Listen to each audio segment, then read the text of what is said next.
Good afternoon and welcome back to another ironic introduction to another video. Today I have the version 25.3 release notes, the update to the game coming up for February. We have some interesting changes to champions. As always, if you would rather just read the forum than listen to the read aloud, there will be a timestamp in the description below to skip to just my thoughts, as well as a link to the forum if you would just rather read as opposed to listening. That said, for those of you who are just listening, maybe in your car or something, the patch is as follows. So excommunication, greeting Mojoverse. The contest finds itself the live streaming locale for the mighty mogul of interdimensional media, Mojo. Thrill and chill to the violence and drama of the Mojo Dome as Master Showman Longshot fights off waves of mutants. Who will survive and how much of them will be left? Smash that Mojo like button and don't forget to subscribe. This will be released on February 23rd as well. Love is a Battle Realm 3 the second. Looking for love in all the wrong places? Good, because wrong places are where you'll find Deadpool and Diablo as they pass out potions and try to make the most of this season of passion. Special events and achievements will be active as you try and mend Deadpool's broken heart. Champion balance updates. This will include the updates for Annihilus, Call Obsidian, Ebony Maw, Human Torch, and Namor that I discussed previously.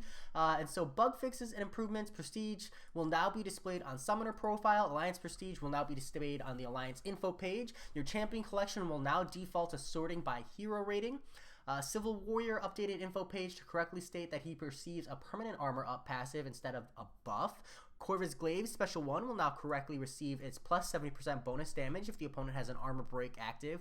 Dr. Doom Power Prevention while his aura is active is no longer treated as a power lock. Medusa Special 3 will now correctly place a 35-second armor break on opponent, no longer has her Armor Shatter robot effect listed twice in her info page.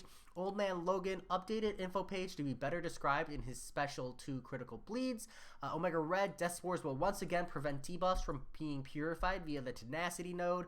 Silver Surfer resolved an issue where his special 3 could cause crashing on older iOS devices. Sunspot will now correctly receive 5 solar charges from a passive Incinerate effect as well as an Incinerate debuff. Things Special 3 will now only increase the potency of Furies he gets from removing rock stacks.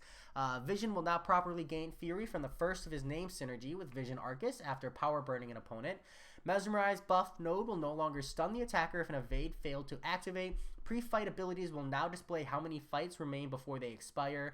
Oscillate stat mod was updated to produce the correct armor and crit resistance stats. Resolved an issue where the game will sometimes crash when viewing your own Alliance Defenders information in Alliance War. Resolved the visual bug where the Spectre node would appear to cause damage to champions who are under an indestructible effect. So that said, timestamp here for any of you who just care about my opinions and thoughts. And there's some things I really want to touch on. I think having Prestige displayed on the Summoner profile, this is really, really awesome. It's about time we got it. Prestige was something you kind of had to go out of your way to look up because, like, unless you were literally running no masteries, you couldn't just add up your top 5. You had to, like, actually, like, use a third-party website. So having that in-game automatically is very, very nice and definitely adds to a lot of the, like, transparency. And I'm always down for reducing the amount of effort, but personally it's not the biggest of deals to me. This is something you could kind of already do for your own personal self. Now I think the more important fact is that you can look up people's prestige without like having to have them send you their top 5, because before you could only see their top 4, and so, you know, even with the use of third-party websites, you actually couldn't see their full prestige. So I think that's neat. Alliance prestige being displayed, I think this only affects the top alliances. I don't think this is going to affect many alliances, but it will give alliances an idea of like when they're recruiting, like where they need to be recruiting in the ballpark of, so that they're not screwing up their like alliance quest multiplier, etc. I think default sorting by hero rating is natural. They probably chose this just because it was probably like most pressed or something, but also it just kind of intuitively makes sense to have it sort by hero rating. This is just an info update for Corvus Glaive. This is really nice. When I was using him and playing him, I noticed that the special 1 wasn't getting like any kind of bonus damage. You don't really throw the special 1 super often, but hey, maybe it'll become relevant in this regard. I still don't see people throwing it too often, but hey, we'll see. You never know. Dr. Doom, this is not a nerf. It might seem like it when you see the words like is no longer treated as a power lock. Your gut instinct might be to think that's a nerf, but it's actually a buff. in the effect. Like, first off, these are all bug fixes, but in effect, this is a buff. So Dr. Doom doesn't have any form of power lock in his kit, and when they refer to while his aura is active, what it actually reads is light attacks grant no power and steal 3% of the opponent's current power, gaining 200% of the power stolen. And what this means is that when you're throwing light attacks with Doom, if the opponent and you have your aura active, if the opponent is like debuff immune, or they are power lock immune, or they have like power lock reduction like Sentinel does when he has max analysis, Doom would actually end up still giving them power on light attacks, which is actually not supposed to happen.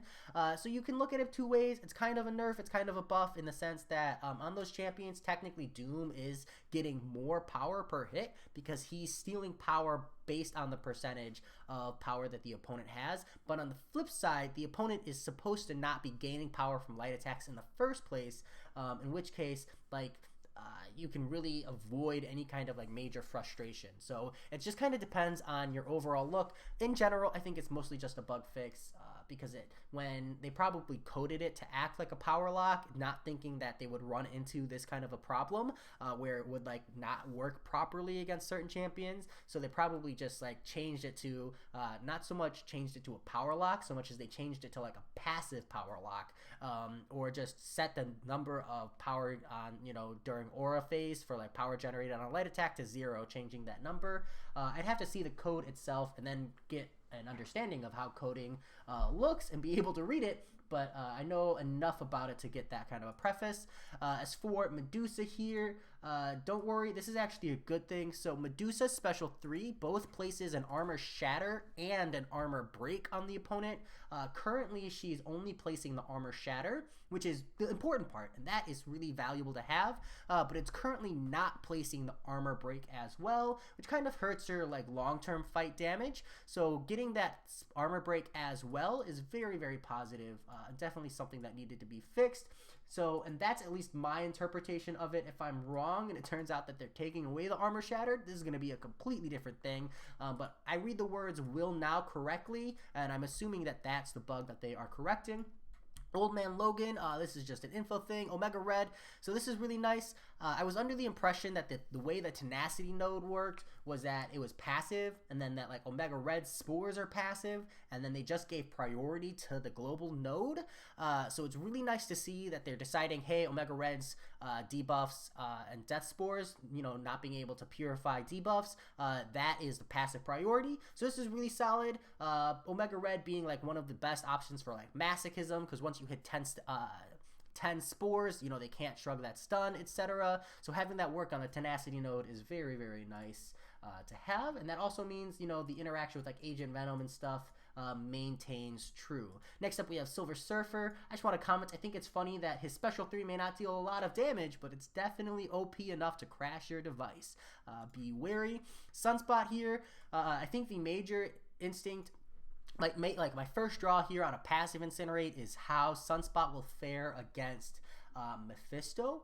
So I'm kind of curious if Sunspot fighting up against a Mephisto, because like that's technically considered a passive Incinerate effect, his aura of like whatever it's called, but the aura of incineration is considered a passive Incinerate, at least from what I understand. So I think this is going to make Sunspot like a really, really good counter for Mephisto. But there are other interactions as well where there are passive Incinerate effects where that might be what they had in mind for Sunspot here. But I'll have to test him out against a Mephisto post this patch just to kind of see, because Sunspot might actually be like a better option or an alternative option for the Abyss of Legends Mephisto.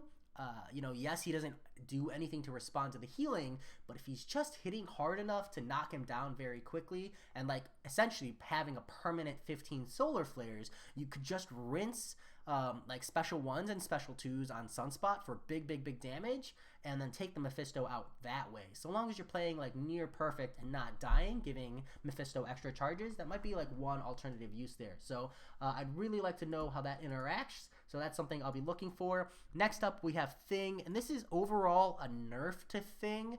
Not that that's super relevant, but it is kind of a nerf.